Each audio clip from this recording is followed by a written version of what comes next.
ইসরায়েলের প্রধানমন্ত্রী বেনিয়ামিন নেতানিয়াহুর বাড়ি লক্ষ্য করে দুটি ফ্ল্যাশ বোমা নিক্ষেপ করা হয়েছে। বোমা নেতানিয়াহুর বাড়ির বাগানে গিয়ে পড়েছে বলে জানায় রয়টার্স। প্রতিবেদনে বলা হয়, ১৬ নভেম্বর শনিবার নেতানিয়াহুর উত্তর ইসরায়েলের সিজারিয়া শহরের বাড়িতে এই বোমা নিক্ষেপ করা হয়।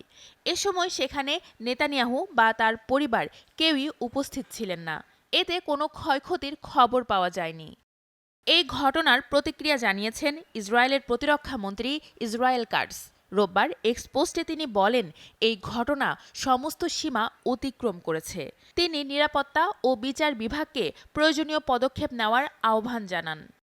ইসরায়েলের প্রেসিডেন্ট আইজাক হারজগ এক্সে দেওয়া এক পোস্টে এই ঘটনার নিন্দা জানিয়েছেন এবং বলেছেন তদন্ত চলছে। অন্যদিকে ইসরায়েলের নিরাপত্তা মন্ত্রী ইতামার বেন গভির বলেছেন, প্রধানমন্ত্রী বেনিয়ামিন নেতানিয়াহুর বিরুদ্ধে উস্কানি সব সীমানা অতিক্রম করেছে।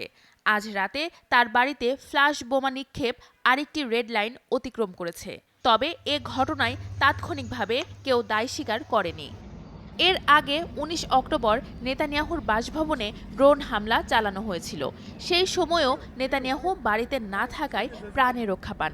ওই হামলার পেছনে জড়িত ছিল ইরান সমর্থিত লেবাননের শক্তিশালী সশস্ত্র গোষ্ঠী হিজবুল্লাহ।